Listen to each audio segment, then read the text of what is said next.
अनुरागिनी यक्षिनी की साधना से मिलेगा अपार धन।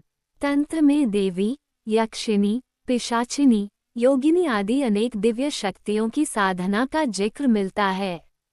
साधना के दो मार्ग है, एक वाम और दूसरा दक्षिण।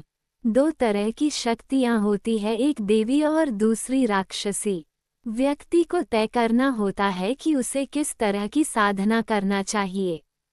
हिंदू धर्मानुसार सिर्फ सात्विक साधना ही करनी चाहिए। जो साधना बताई जा रही है वो मात्र आपके जानकारी हेतु है। आप साधना के लिए किसी योग्य जानकार साधक से पूछकर ही साधना करें। यदि साधना उचित रीति से नहीं की जाती है तो हो सकता है कि इससे आपका अहित भी हो। यदि आप देवताओं की साधना करने की तरह किसी यक्ष या यक्षिनियों की साधना करते हैं तो ये भी देवताओं की तरह प्रसन्न होकर आपको उचित मार्गदर्शन या फल देते हैं। बताते चले कि जब पांडव दूसरे वनवास के समय वन भटक रहे थे तब एक यक्ष से उनकी भेंट हुई, जिसने युधिष्ठिर से विख्यात यक्ष प्रश्न किए थे। यक्ष का शाब्दिक अर्थ होता है जादू की शक्ति। आदिकाल में प्रमुख रूप से ये रहस्यमय जातियां थीं देव, दैत्य, दानव, राक्षस, यक्ष, गंधर्व, अप्सराएं, पिशाच, किन्नर, वानर, रीछ, भल्ला, किरात, नाग आदि। ये सभी मानवों से कुछ अलग थे। इन सभी के पास रहस्यमय ताकत होती थी और ये सभी मानवों की किसी न किसी रूप में मदद करते थे।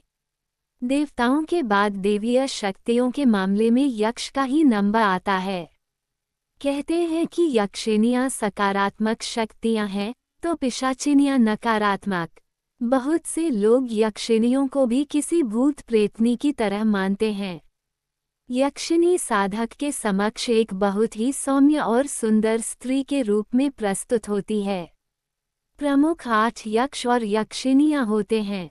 ये 8 यक्षिनियों ने नाम है क्रमशः सुरसुंदरी, मनोहरिणी, कनकावती, कामेश्वरी, रति प्रिया, पद्मिनी, नटी और अनुरागिनी। यहाँ प्रस्तुत है अनुरागिनी यक्षिनी के बारे में सामान्य जानकारी। अनुरागिनी यक्षिनी, ये यक्षिनी यदि साधक पर प्रसन्न हो जाए तो वह उसे नित्य धन, मान, यश आदि से परिपूर्ण तृप्त कर देती है। अनुरागिनी यक्षिनी शुभ्रवर्णा है और यह साधक की इच्छा होने पर उसके साथ रास उल्लास भी करती है।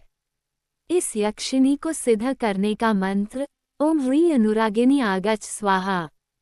साधना की तैयारी। ये साधना घर में नहीं किसी एकांत स्थान पर करनी होती है जहाँ कोई विघ्न न डाले। उक्त साधना नित्य रात्रि में की जाती है। साधना के पहले उक्त यक्षिनी का चित्र साधना स्थल पर लगा दें। साधना काल में किसी भी प्रकार की अनुभूति हो तो उसे किसी को बताना नहीं चाहिए। हवन और पूजा की संपूर्ण सामग्री एकत्रित कर लें। साधन स्थल पर पर्याप्त भोजन, पानी और अन्य प्रकार की दैनिक जरूरत की व्यवस्था करके रखें ताकि साधन छोड़कर कहीं जाना न पड़े।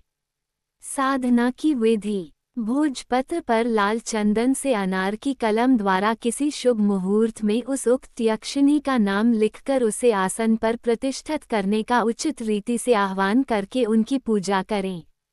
उसके बाद उपरोक्त मंत्र का जप आरंभ करें। कम से कम 10,000 और ज़्यादा से ज़्यादा 1 लाख तक का जप का संकल्प लेकर ही जप करें। जितने भी संख्या का जप का संकल्प लिया है उतना जप करने के बाद कम से कम 108 बार हवन में आहुति देकर हवन करें। जप और हवन समाप्त होने के बाद वहीं सो जाएं। ये साधना की संक्षिप्त विधि है। किसी जानकार से पूछकर ही साधना प्रारंभ करें।